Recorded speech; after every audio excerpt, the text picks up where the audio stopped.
an open book, I don't really like hide skeletons in my closet. There's nothing for me to hide also. So Bella, isa rin sa, na-mention mo na rin, yung mga pinagdaanan mo ito, isa rin yung mainit. It's up to you kung gusto mo sagutin. Are you still friends with Kim and Angelica? I won't talk about it. Thank you. Out for other people. Baka nung time na ako na yung mahina, naghihintay naman ako na somebody would help me in that moment. And a lot of people did in their own way.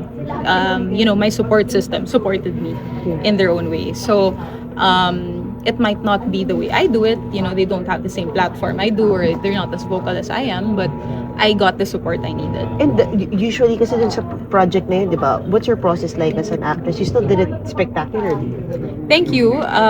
But hindi pala yun behind the scenes. I gave more than 1,000% in that project. I feel like everybody there also knew that. I was surprised that so many things came out, especially because I was still working on it. Like, I would still show up to set, and I was still there for 2 more weeks after that. So, I started feeling bad because I was thinking, like, who can I trust here? And, like, what's happening here? Because I was still talking to everybody, and people were also talking to me. There were names mentioned, and the names that were mentioned were also still my friends, and they still are my friends up to this day, and people reached out. So it was very confusing for me. And I started questioning everything I know about life, like who to trust, what to do, what to say, what I can't say. And I didn't treat this project differently from any of my projects. Yeah. Was it because like it was happening in front of your face na wala ka namang ginawa talaga? Yeah, and like I said kanina, everything's easily refutable. I have receipts. Even something as simple as always being late, I could have easily refuted that because I come on set sometimes earlier than the project. So I was late once. Kinagat ako ng aso. So I had to go to the hospital. And they knew that. So parang ako lang, it's so unnerving that you can make up so many things, or you can read about yourself in such a different light. Na parang, wow, I started questioning myself. Did I do something wrong? So I started reaching out to the people that were mentioned. Did I do this to you? Did I ever say this? Did I make you feel this way? And everybody's like, no, we don't know where this is coming from. So, But you were always so transparent, right? Yun nga, Even kaya with the nga press. Like, ito ako ngayon, ito yung ayaw ko Honestly, pag-usapan, gusto ko pag-usapan, whatever. exactly. And when you guys ask me stuff, I try to be as open as because I'm an open book. I don't really like hide skeletons in my closet. There's nothing for me to hide also. So Bella, isa rin sa, na-mention mo na rin, yung mga pinagdaanan mo ito, isa rin yung mainit. It's up to you kung gusto mo sagutin. Are you still friends with Kim and Angelica? I won't talk about it. Thank you. How are you now, Bella? A lot better. This movie really helped me. It was such a cathartic project for me, and also the play that I did. Both processes were very, very cathartic for me. I think they helped me learn a lot about myself and the people I worked with. Kasi I'm not gonna lie, napaso talaga ako. Like I felt scared to even be on set again. It really affected me a lot. I had to see so many doctors. Like I said, it was affecting me on a physical level. I felt like I couldn't defend myself. Every time something would die down, another thing would pop up, and I was like, where's this coming from na? Like even things about my family would start coming out, and my family is very private. Like in all my interviews, you never see pictures or videos of my parents or my siblings because they're private people. They don't work in our industry, so they really shy away from this. So I felt really bad that they got dragged into this. And Feel like you were attacked in a way. I'm not gonna lie, yes, I do. I do. But wala, I can't do anything about it. Yeah, I can't do Pero anything tingin mo, about ano yung pinanggagalingan ng mga uma-attack sa iyo? I don't know. I can only guess. Yeah, but I don't know. Tapos nanggaling ka pa sa life mo sa London, tahimik, di ba? Yun nga tahimik ng buhay ko. And also the projects before that. What's sad about all of this, honestly, is I had so many good things going on while this was happening. Like I had a successful film, Special Memory, did really well. I was You had your theater debut. my theater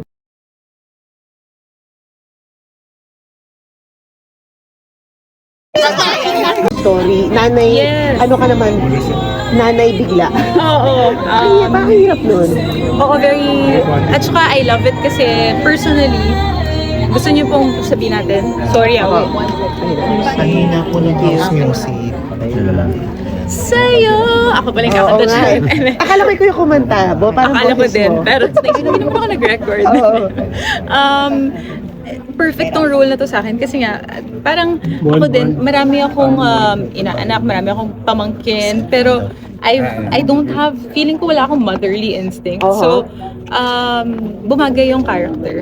Yeah. I like kids. I love kids. Don't get me wrong. But I've never experienced like, taking care of a child talaga na yung nakatira sa bahay ko. Even pamangkins, never ka lumaki with any... Hindi wala talaga. So, ako kasi yung bunso So, parang, yeah. I hope you don't mind this question kasi you're a millennial, di ba? Yes. Nandun ka ba sa spectrum na dahil usong-uso ngayon? Are kids for you?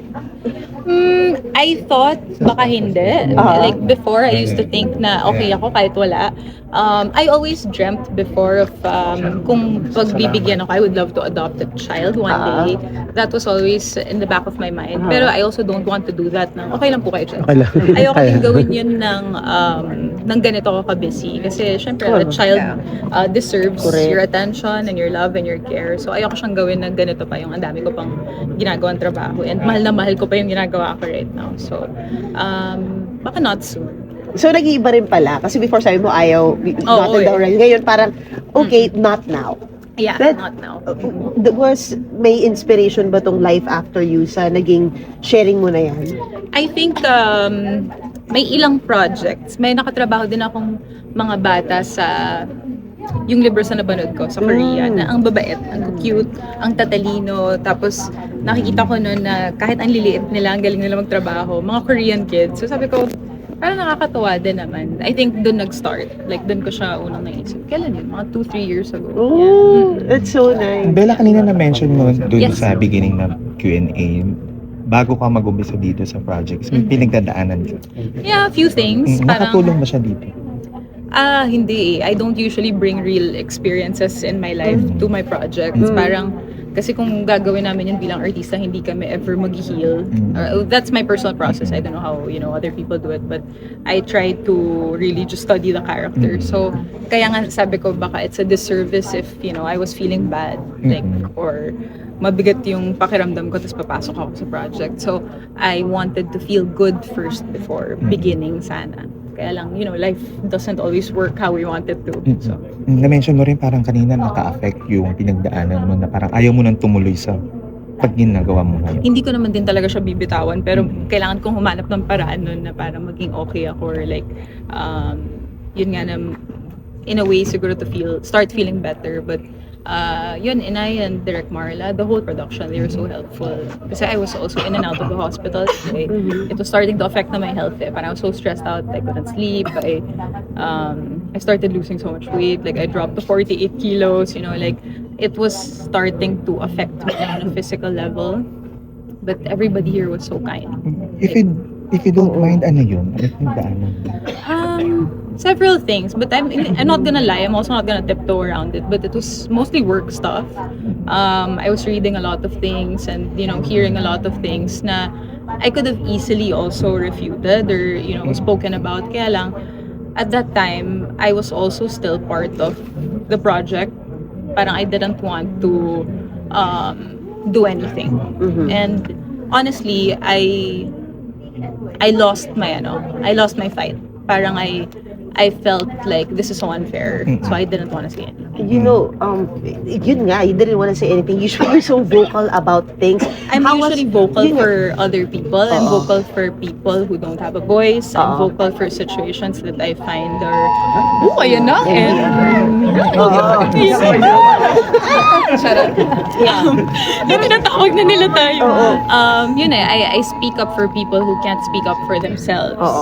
So, siguro dahil nga yun, baka I always...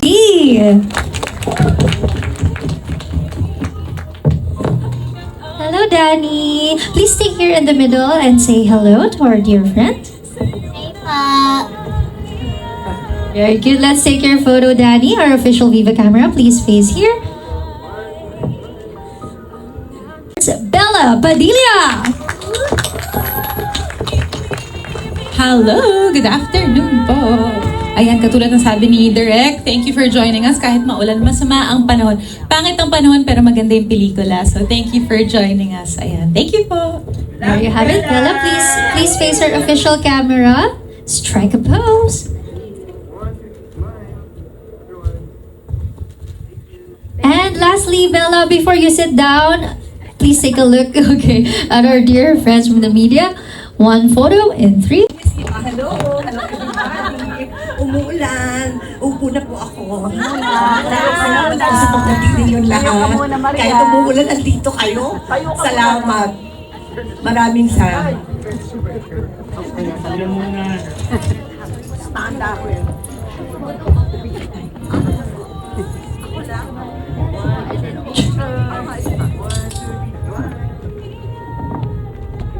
And one more po, Miss Maricel, for our dear friends from the media. may pagkaway. Okay, 3, 2, 1. And all together, kiss through. Ay, nasabot. So far. Which is...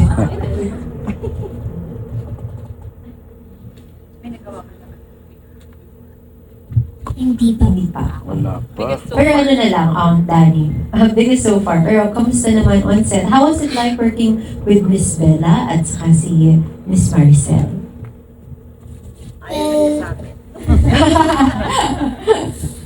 Well, masaya po sila magkasama. Madami ka natutunan. Opo. Nakakatawa po silang kasama.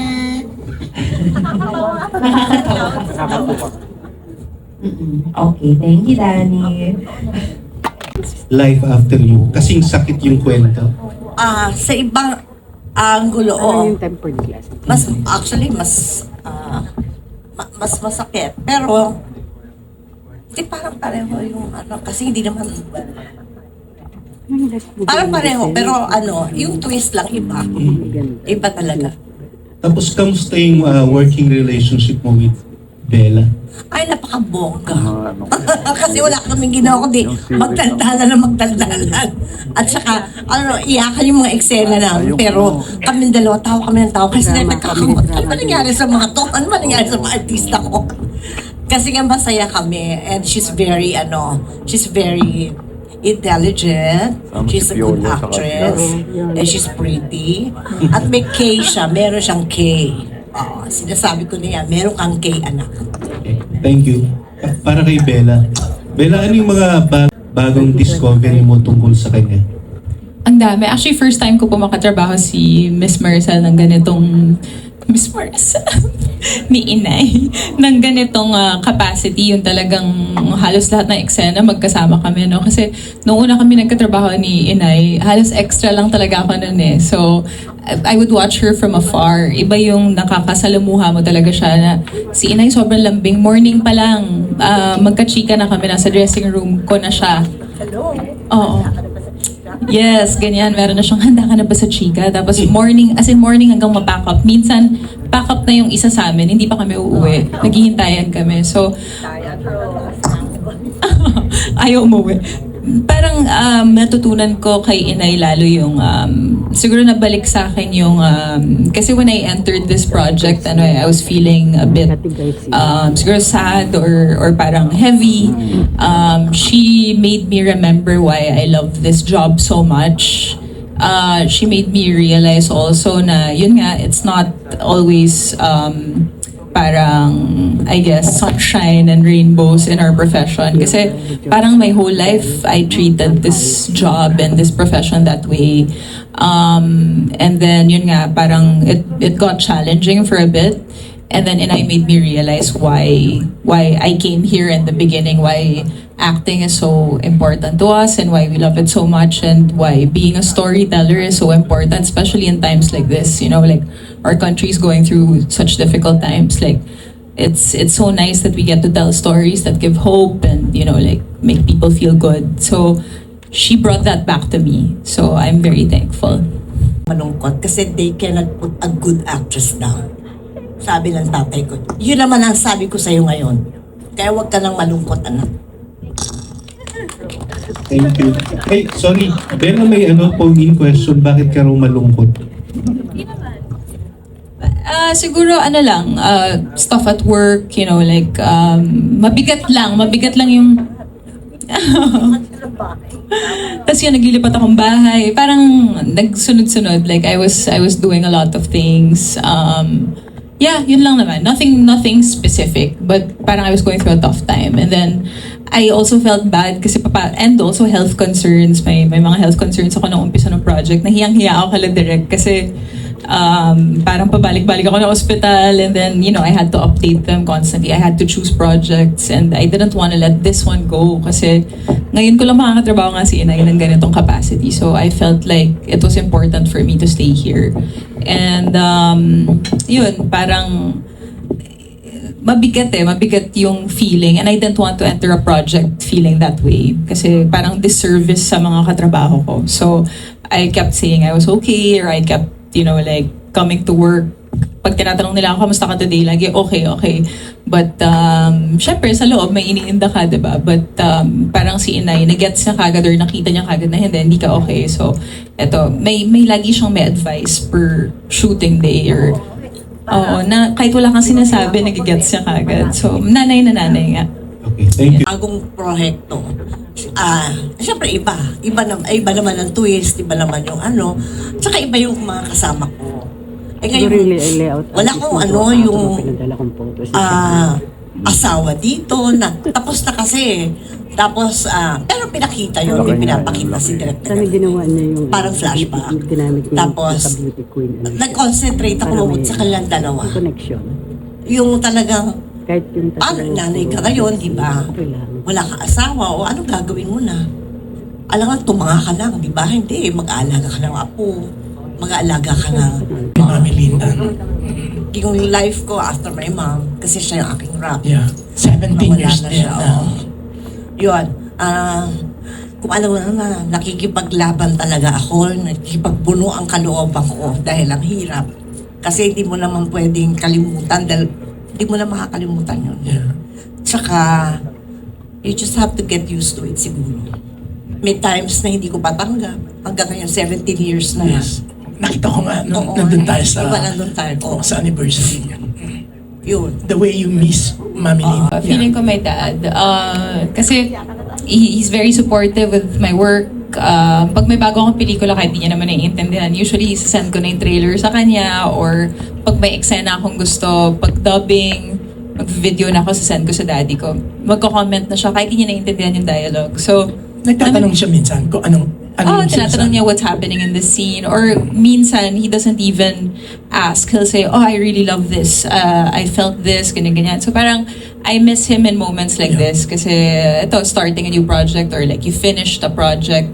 Kasi, like I always say, diba, in my press cons, wala naman akong pamilya. Like, wala akong anak, wala akong asawa. So, my movies, my TV shows, those are my children. This will be my legacy one day. So, I always share it with my family, especially my dad nga. And my dad loved watching movies. I got that from him, and also yung lolo ko din. So, parang sa kanya ko pinapadala pag meron ako mga eksena na proud ako or gusto ko.